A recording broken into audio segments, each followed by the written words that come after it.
नमस्कार साथियों, आप सभी का YouTube channel fundamental classes online में स्वागत है। हम लोगों ने पिछले वीडियो लेक्चर में जो 1.4 एनसीईआरटी की एक्सरसाइज है उसके कॉन्सेप्ट को समझा था। अब इस वीडियो लेक्चर में हम लोग वो जो 1.4 एक्सरसाइज है उसको सॉल्व करेंगे। तो इस एक्सरसाइज के जितने सारे कॉन्सेप्ट थे उस कॉन्सेप्ट को मैंने पिछले वीडियो लेक्चर में कवर कर दिया है। अब इस वीडियो लेक्चर में केवल और केवल उन सभी क्वेश्चन को समझेंगे और करेंगे। तो हम जो सबसे पहला क्वेश्चन है उसको पढ़ देते हैं और उस क्वेश्चन को आप लोग एनसीईआरटी की बुक रखे ही होंगे, उससे सॉल्व करिएगा। और सभी क्वेश्चन हम करा देंगे, कुछ बेस्ट होंगे एक ही जैसे, तो उनमें से एक दो छोड़ देंगे। अगर आप साइड बुक भी रखे हैं कोई अलग दूसरी पब्लिकेशन की, तो उन बुकों से भी आप क्वेश्चन कर सकते हैं, क्योंकि जितने कंसेप्ट हैं सभी चैप्टर, जैसे मैंने वास्तविक संख्या को पढ़ा है तो इसके सभी कंसेप्ट को मैंने समझा अच्छे से और क्वेश्चन भी किया। तो अदर पब्लिकेशन के भी आप क्वेश्चन कर सकते हैं आसानी से।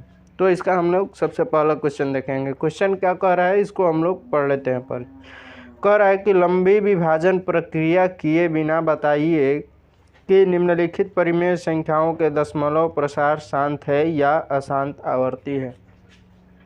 कुछ परिमेय संख्या दे दिया है, यानी p/q रूप की संख्या दे दिया है, और कह रहा है कि लंबी विभाजन प्रक्रिया किए बिना, यानी इसमें भाग दिए बिना हमें बताइए कि इसका दशमलव प्रसार शांत है या अशांत आवर्ती है। तो शांत दशमलव प्रसार और अशांत दशमलव प्रसार के बारे में डिस्कशन पिछले वीडियो लेक्चर में किया है, उसका लिंक डिस्क्रिप्शन बॉक्स में मैंने डाल दिया है, वहां से आप जाकर देख सकते हैं। तब ये समझेंगे तो चीज़ें समझ में आएंगी। तो हम इसका सबसे पहला क्वेश्चन लेंगे। पहला क्वेश्चन है कि 13/31/25 13/31/25। तो शांत या अशांत चेक करने के लिए किसी भी परिमेय संख्या के दशमलव प्रसार को हम क्या करेंगे, इसके हर को, यानी p/q की रूप की संख्या है तो इसके हर को हम अभाज्य गुणनखंड करेंगे, यानी 31/25 का हम अभाज्य गुणनखंड करेंगे।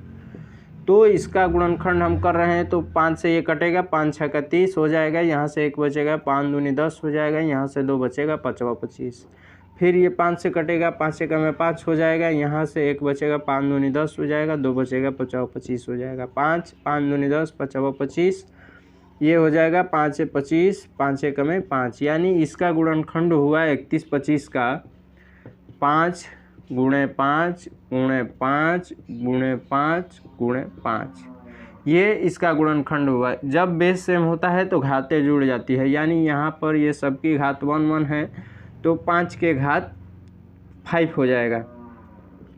अब इस संख्या को हम 2 के पावर 0 × 5 के पावर 5 लिख सकते हैं। किसी भी संख्या का पावर 0 हो तो उसका मान 1 होता है, इसलिए मैंने इसको इस तरह से लिखा 2 के पावर 0 × 5 के पावर 5, इसलिए क्योंकि हम जानते हैं कि जिसका अभाज्य गुणनखंड 2 के पावर n × 5 के पावर m के रूप का हो, उस तरह के परिमेय संख्या का दशमलव प्रसार शांत दशमलव प्रसार होता है। यानी इसका जो नीचे वाला है हर, इसका गुणनखंड 2 के पावर n × 5 के पावर m के रूप का हो गया, अतः इसका दशमलव प्रसार शांत दशमलव प्रसार होगा। अब हम सेकंड क्वेश्चन को देखते हैं। सेकंड क्वेश्चन क्या है, बिल्कुल इजी क्वेश्चन है। मैंने तो इतने अच्छे से कंसेप्ट पिछले वीडियो लेक्चर में क्लियर किया है कि आप लोग बिना किए भी कर सकते हैं अपने से। तो हम लोग सेकंड क्वेश्चन को भी देखते हैं। सेकंड क्वेश्चन है कि 17/8, तो इसमें भी इसको हर का अभाज्य गुणनखंड करेंगे तो 8 का अभाज्य गुणनखंड 2 × 2 × 2, तो इसका बेस सेम है तो इसको लिख सकते हैं 2 के पावर 3, और इसको लिख सकते हैं 5 के पावर 0, यानी इसका भी अभाज्य गुणनखंड मैंने किया तो 2 के पावर m × 5 के पावर m का रूप का है, अतः इस दी हुई परिमेय संख्या का दशमलव प्रसार शांत दशमलव प्रसार होगा। तो जो कि 2 के पावर n × 5 के पावर m का रूप का है, अतः दी हुई संख्या का, अतः इस तरह से हम लिख देंगे, अतः दी हुई संख्या का दशमलव प्रसार शांत दशमलव प्रसार होगा। अब हम देखेंगे थर्ड क्वेश्चन 64/455। हमारा जो थर्ड क्वेश्चन है 64/455, तो इसमें भी इसका अभाज्य गुणनखंड करेंगे, यानी 4, 5, 5 का अभाज्य गुणनखंड करेंगे, ये 5 से कटेगा। तो ये देखते हैं 5 9 45 हो जाएगा, 1 हो जाएगा। अब ये 91 देखिए किससे कटेगा, 63, यानी 7 एकम 7 70 के 21, ये 13 एकम 13। तो इसका अभाज्य गुणनखंड मैंने किया 455 का, तो 5 × 7 × 13।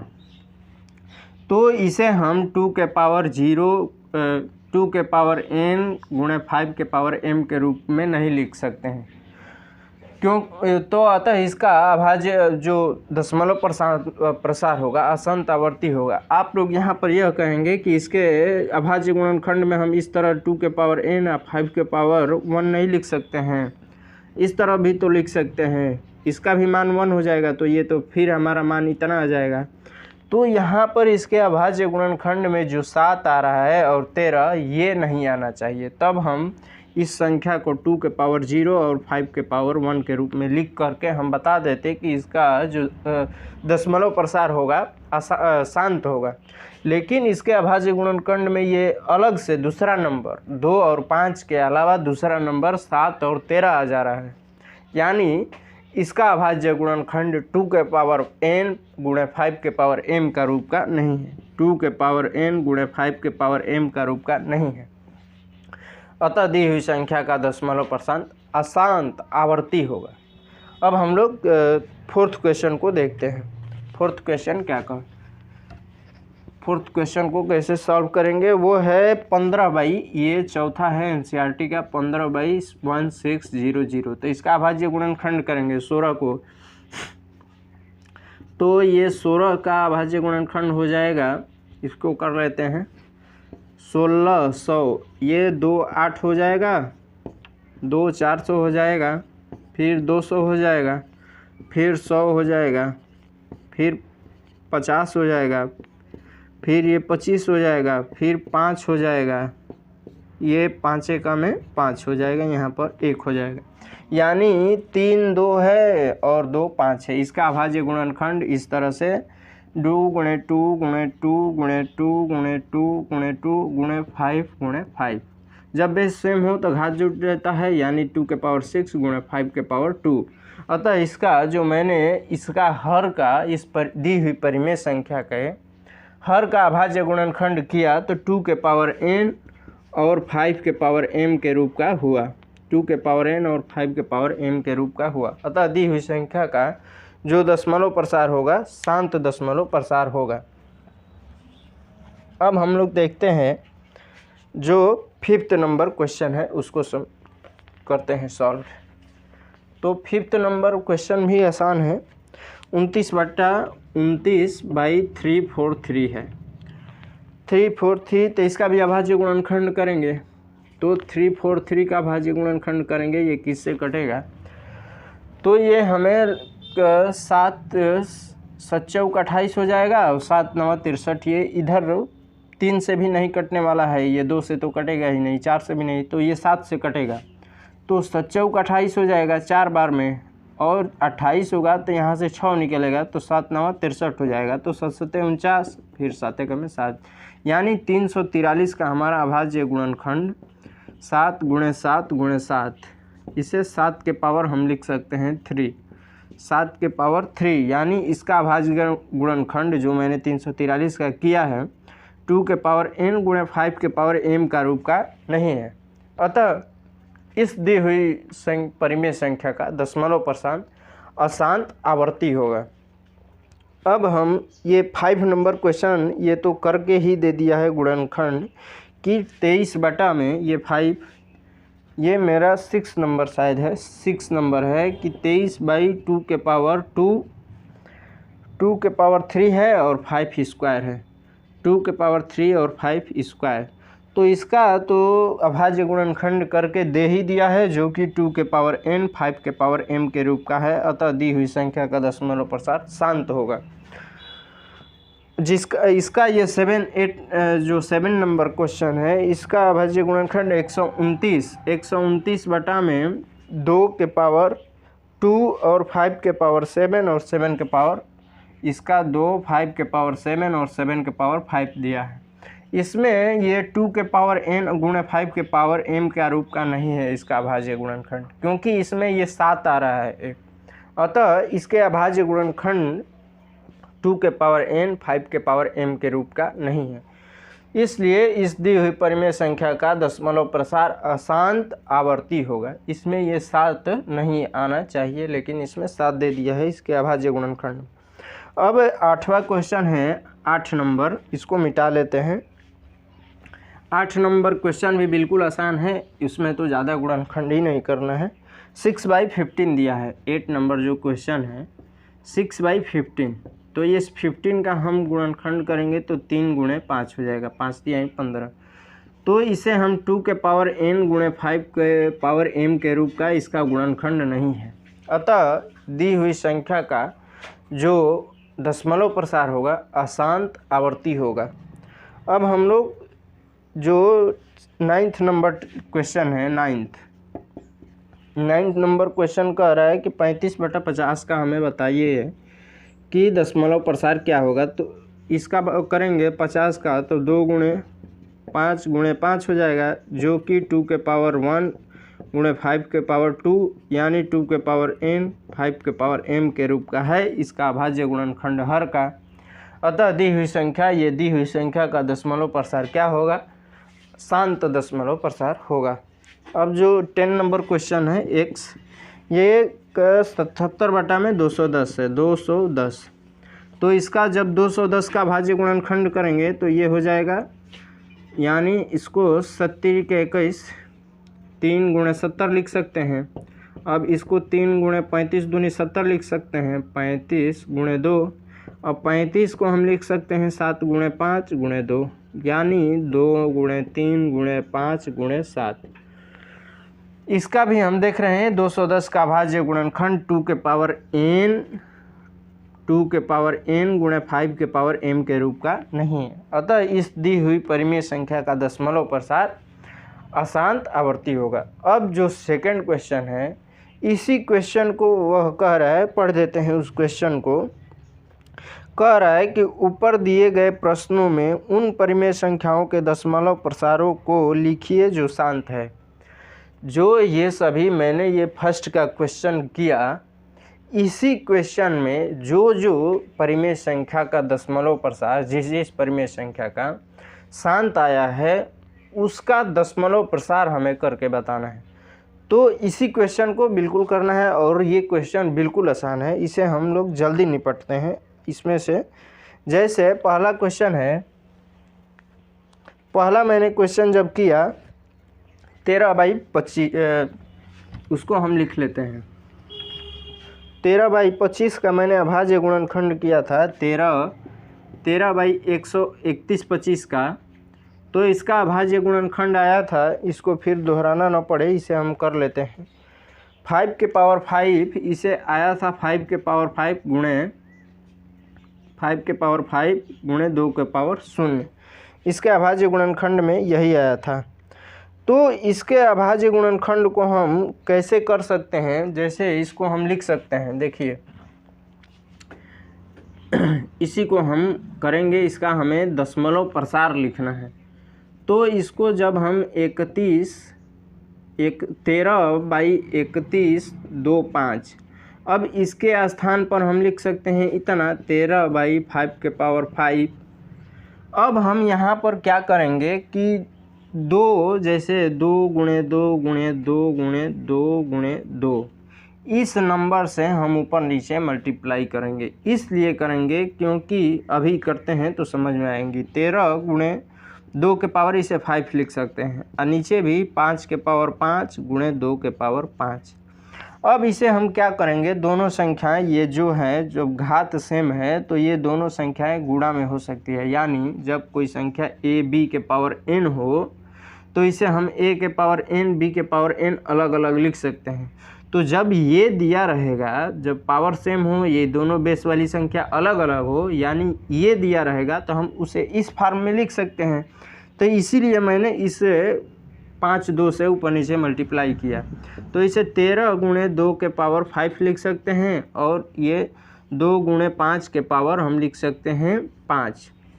अब इसको सॉल्व करेंगे 13 गुणे 2 के पावर 5 को, ये हो जाएगा 5 दूनी 10 यानी 10 के पावर 5। जब हम जानते हैं कि 10 गुणे 10 होता है तो इसे 100 हो जाएगा 10 गुणे 10। ऐसे हम जब बेस सेम है तो इसको 10 का स्क्वायर भी लिख सकते हैं। तो 10 का स्क्वायर मतलब 2 स्क्वायर है तो 1 पर 2 जीरो, 3 स्क्वायर होगा तो 1 पर 3 जीरो। तो यहाँ पर जब 5 घात है 10 का तो 1 पर कितना जीरो, 5 जीरो। और इसे 2 को भी सॉल्व करेंगे तो 1 पर 5 जीरो, 3 2 5।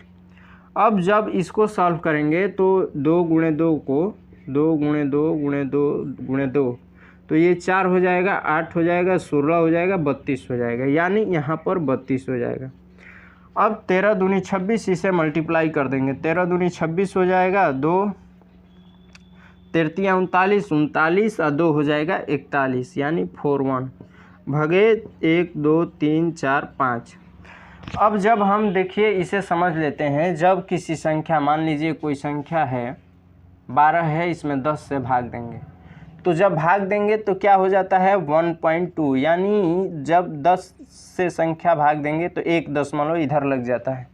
तो जब इसमें हम मान लीजिए इससे भाग देंगे 1 2 4 1 6 में, इससे केवल भाग दें, गुणे 100 अलग लिख लें, इस नंबर से भाग दें तो यहाँ पर हमारा दशमलव आ जाएगा, तो ये कैंसिल हो जाएगा। अब फिर उसके बाद भाग देंगे तो हमारा हो जाएगा 2 जीरो और बढ़ जाएगा इधर 0.416। इस तरह का हमें कैलकुलेशन होगा। तो जो ये दी हुई संख्या 13/3125 थी, इसका मैंने दशमलव प्रसार ये लिख दिया। अरे इसको उतना भी नहीं समझ सकते तो इसे 10⁻⁻5 लिख सकते हैं। 416 गुणे, जब 10⁻, यहाँ पर 5 था तो जब नीचे से ऊपर ले जाते हैं तो घातें माइनस हो जाती है। माइनस का यहाँ पर घात माइनस हो गई तो यहाँ पर 5 अंक करके, यहाँ 3 ही है तो इसको 5 जीरो इसके आगे बढ़ा करके 1 6 5 अंक बना लेंगे, उसके पहले दशमलव लगा देंगे। तो ये मेरा सॉल्यूशन हुआ।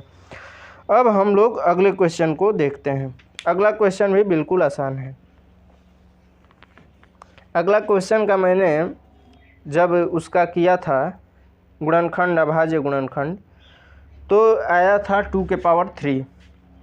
ये बिल्कुल अब आसान है, इन्हें आप लोग अपने हिसाब से भी कर सकते हैं। तो और 2-3 क्वेश्चन इसमें से कवर कर दे रहे हैं, 1-2 और बता दे रहे हैं। तो इसका अभाज्य गुणनखंड किया था मैंने हर का, तो 2 के पावर 3 आया था। तो इसे भी हम देखिए कैसे लिख सकते हैं। 17 गुणे 5 के पावर 3 लिख देंगे, बटा में 2 के पावर 3 गुणे 5 के पावर 3 लिख देंगे, क्योंकि इसका अभाज्य गुणनखंड 2 के पावर 3 था। तो मैंने इसे गुणा किया 5 के पावर 3 से कि इसे 2 गुणे 5 के पावर 3 लिख सके और ये 10 हो सके। तो इस तरह से आसानी के लिए किया जाता है, क्योंकि हमें भाग की प्रक्रिया न करनी पड़े। 10 से आसानी से उसे दशमलव के रूप में हम आगे पीछे करके लिख सकते हैं। तो इसे हम हल करेंगे तो ये हो जाएगा 125, 5 25 5 125, 125 ये हो जाएगा 10 के पावर 3। 10 के पावर 3 होगा तो जब a/b हो, b का पावर n हो, तो जब हर अंश, इसको बोलते हैं इसको हर, तो हर से किसी भी संख्या को अंश में ले जाते हैं तो उसकी घात निगेटिव हो जाती है, यानी बदल जाती है। अगर नीचे ही ऋणात्मक हो तो ऊपर ले जाएंगे तो धनात्मक हो जाएगा, प्लस हो जाएगा। अगर नीचे ही धनात्मक हो तो ऊपर ले जाएंगे तो ऋणात्मक हो जाएगा, यानी इसे हम a गुणे b के पावर -n लिख सकते हैं। अगर a/b के पावर -n हो तो इसे ऊपर ले जाएंगे तो धनात्मक हो जाएगा, यानी a के पावर n हो जाएगा। तो यहीं पर मैं ये काम करूँगा। तो जब हम 125 में 17 से गुणा करेंगे तो 7 5 35 हो जाएगा, 3 7 2 14 3 17 हो जाएगा, 1 हो जाएगा, 7 कम 7 1 8, ये 5 2 1 हो जाएगा, 5 7 5 12 2 8 2 10 1 11 1 हो जाएगा, यानी 11 11 2 5 हो जाएगा। इसे 10⁻³ लिख देंगे। तो जब ये -3 हुआ मतलब 3 अंक के बाद हमें दशमलव लगाना है इस दी हुई संख्या में, तो 1.125 इसका दशमलव प्रसार हो जाएगा। अब एक और क्वेश्चन, यहाँ पर कुछ गड़बड़ हो जाए, यहाँ पर 2 होगा तो यहाँ पर 2 होगा, ये आप लोग देख सकते हैं 2.125 होगा, ये मैंने सॉल्व किया। अब एक अशांत जो आवर्ती थी उस क्वेश्चन को, जैसे मैंने इसका अगला जो क्वेश्चन है 4 1 5 4 5 5 है, इसका अभाज्य गुणनखंड किया था तो मैंने 2 के पावर n 5 के पावर m का रूप का नहीं हुआ था, यानी इसका दशमलव प्रसार अशांत आवर्ती था। तो इस तरह के क्वेश्चन को हमें नहीं बताना है, केवल जिसका दशमलव प्रसार शांत था उसी तरह के क्वेश्चन का हमें दशमलव प्रसार करना है। तो मैंने 2 क्वेश्चन को कवर किया इसी तरह से, बिल्कुल इसी मैंने जैसे किया। किसी में 2 आ जा रहा है अभाज्य गुणनखंड में केवल, तो उसमें हमें 5 से मल्टीप्लाई करना पड़ रहा है, इस तरह ऊपर नीचे। आज जिसमें 5 आ जा रहा है उसमें 2 से मल्टीप्लाई करेंगे। तो जो बाकी के शेष क्वेश्चन हैं उन्हें आप लोग करिएगा, ताकि आप लोगों को कंसेप्ट जो है इस क्वेश्चन का क्लियर हो जाए। और जब तक आप अपने से नहीं करेंगे तो चीज़ें और क्लियर नहीं समझ पाएंगे आप लोग। तो हम लोग जो 3rd नंबर क्वेश्चन है उसको देखते हैं। 3rd नंबर क्वेश्चन क्या कह रहा है कि कुछ वास्तविक संख्याओं के दशमलव प्रसार नीचे दर्शाए गए हैं। अब उन दशमलव प्रसार को हम लिख ले रहे हैं। एक पहला क्वेश्चन हम लिख ले रहे हैं, कह रहा है कि 43.1234, ये बड़ा क्वेश्चन है। 1234, उसके बाद दिया है 34 के बाद 56 7 8 9 56 7 8 9, यानी 1 2 3 4 5 6 7 8 9, ये तो एकदम स्टार्टिंग से ही नंबर दे दिया है। तो कह रहा है, इस क्वेश्चन को हम पढ़ दे रहे हैं। कुछ वास्तविक संख्याओं के दशमलव प्रसार नीचे दर्शाए गए हैं। प्रत्येक स्थिति के लिए निर्धारित कीजिए कि यह संख्याएं परिमेय संख्या है या नहीं। यदि यह परिमेय संख्या है और p/q के रूप की है तो p/q के अभाज्य गुणनखंडों के बारे में आप क्या कह सकते हैं। कह रहा है कि यदि यह जो दशमलव प्रसार नीचे दिया गया है और 2 दिया गया है, ये मैंने पहला लिया है, तो क्या यह परिमेय संख्या है। अगर यह परिमेय संख्या है तो इसे p/q के रूप में लिख सकते हैं या नहीं, हमें लिखना है। और जब p/q के रूप में लिख लेंगे तो उस जो q आएगा नीचे वाला, यानी ऊपर एक नंबर आएगा p/q, तो q के बारे में हमें बताना है, यानी इसका अभाज्य गुणनखंड कर देना है। तो हम इसको सॉल्व करेंगे। तो इसमें हम क्या करेंगे, देखिए, जब कोई संख्या 1.2 होता है तो इसे परिमेय संख्या में बदलना होता है, तो इस पॉइंट को भगाना होगा। तो इस पॉइंट को भगाने के लिए हम क्या करेंगे, इस दी हुई संख्या में ऊपर नीचे 10 से मल्टीप्लाई कर देंगे, यानी इसको हम लिखेंगे 1.2 गुणे 10/10। तो ये हमारा हो जाएगा, जब 1.2 में 10 से गुणा करेंगे तो 12/10 हो जाएगा। तो यह हमारी दी हुई संख्या, जब एक दशमलव था, दशमलव के बाद एक अंक था, तो मैंने 10 से मल्टीप्लाई किया। जब दशमलव के बाद 2 अंक होंगे और उसे परिमेय संख्या में बदला जाने का कहेगा क्वेश्चन में बदलने के लिए, तो उसमें हम 100 से ऊपर नीचे मल्टीप्लाई करेंगे। तो यहाँ पर तो इतना बड़ा नंबर है, तो हम देखते हैं कि दशमलव के बाद कितने अंक हैं। तो 1 2 3 4 5 6 7 8 9, यानी दशमलव के बाद 9 अंक हैं। अतः हम इस संख्या को परिमेय संख्या में बदलने के लिए 1 पर 9 जीरो को बढ़ाकर ऊपर नीचे मल्टीप्लाई कर देंगे। तो इसे 1 2 3 4 5 6 7 8 9 गुणे 1 2 3 4 5 6 7 8 9, इस तरह से। फिर नीचे भी 1 2 3 4 5 6 7 8 9, ये 3 हुआ, 6 हो गया, गड़बड़ हो रहा है क्या, ये 4 हो गया, ये 4 4 8, तो ये हो गया। अब इससे ये इस संख्या में जब मल्टीप्लिकेशन करेंगे तो ये हमारी संख्या 4 3 1 2 3 4 5 6 7 8 9 हो जाएगी। अब इस दी हुई संख्या का हम गुणनखंड करेंगे। ये तो हमारी दी हुई संख्या 3 3 6 3 9 दी हुई संख्या हमारी p/q के रूप की हो गई। अतः यह हमारा जो दशमलव प्रसार दिया गया था यह एक परिमेय संख्या था और यह शांत दशमलव प्रसार था। मैंने जब भी इस एक्सरसाइज के कंसेप्ट के बारे में डिस्कशन कर रहा था तो उस वीडियो लेक्चर में मैंने एक कंसेप्ट को समझा था कि जब दशमलव प्रसार दे देगा तो उस तरह की संख्या को परिमेय संख्या में बदलने के लिए कहेगा तो हम कैसे बदलेंगे। वहाँ पर बिल्कुल डिटेल में मैंने डिस्कशन किया था, फिर भी यहाँ पर मैंने बात की इस पर, तो इसको मैंने बदल दिया। अब इसका अभाज्य गुणनखंड करेंगे। तो देखिए, जब 100 होता है तो इसे हम 10 के पावर 2 लिख सकते हैं। 1 पर 3 जीरो होगा तो 10 के पावर 3 लिखेंगे। तो जब यहाँ पर 10 पर 9 जीरो है तो इसको हम लिखेंगे, यानी इसको क्यू बराबर मान लेते हैं इतना 1 2 3 1 2 3 1 2 3। तो इसको हम लिखेंगे 10 के पावर 9, क्योंकि 2 जीरो तो 2, 10 के पावर 3 तो 3, तो यहाँ पर 9 तो 9। अब इस 10 को हम लिख सकते हैं 2 गुणे 5 के पावर 9। जब a b के पावर n हो तो इसे a के पावर n b के पावर n लिख सकते हैं। तो इसी नियम से हम इसके पावर 2 के पावर 9 गुणे 5 के पावर 9 लिख सकते हैं। तो ये हमारा दी हुई संख्या का सॉल्यूशन हुआ, ये आप लोग समझ सकते हैं। अब जो दूसरा क्वेश्चन दिया है, दूसरा क्वेश्चन को समझ लेते हैं। ये इसका सॉल्यूशन हो गया। इसमें जो मैंने कुछ बातें बोली हैं, ये जो बातें आप लोग इसको अपने शब्द से क्वेश्चन करते समय बोर्ड एग्जामिनेशन में उसको लिख देंगे तो वो आपकी लिए बहुत अच्छा मार्क्स बढ़ सकता है इससे, क्योंकि मैथमेटिक्स में सेंटेंस निकला बहुत अच्छा माना जाता है। तो अब दूसरा क्वेश्चन हम देखेंगे। दूसरा क्वेश्चन क्या कह रहा है, 0.0.12, ये बड़ा नंबर दे दिया गया है, हम भी कुछ भी लिख ले रहे हैं, 0 1 2 0 9 कुछ भी लिख लीजिए, लेकिन क्वेश्चन वो बड़ा दिया है, समय लगेगा। यहाँ पर 0 1 2 1 2 के बाद हमें डबल जीरो दिया है, फिर 1 2 के बाद 000 दे दिया है, 1 2 के बाद 000 दे दिया है, फिर उसके बाद दे दिया है 1 2 के बाद 40 दे दिया है, 4 0। तो इसका हम दशमलव प्रसार देख रहे हैं। इसका दशमलव प्रसार दशमलव के बाद कुछ भी आ रहा है, अटपटांग नंबर आ रहा है। तो जब मैंने पिछले वीडियो लेक्चर में डिस्कशन कर रहा था कि किसी दी हुई संख्या का दशमलव प्रसार दशमलव के बाद कुछ भी नंबर आ जाए, कभी 2 कभी 5 7 9, तो इस तरह के दशमलव प्रसार को हम अशांत अनावर्ती दशमलव प्रसार कहते हैं। और जो अशांत अनावर्ती दशमलव प्रसार होता है किस तरह की संख्या का होता है, तो अपरिमेय संख्या का दशमलव प्रसार जो होता है अशांत अनावर्ती दशमलव प्रसार होता है। अतः यह दी हुई हमारी संख्या क्या है, अपरिमेय संख्या है।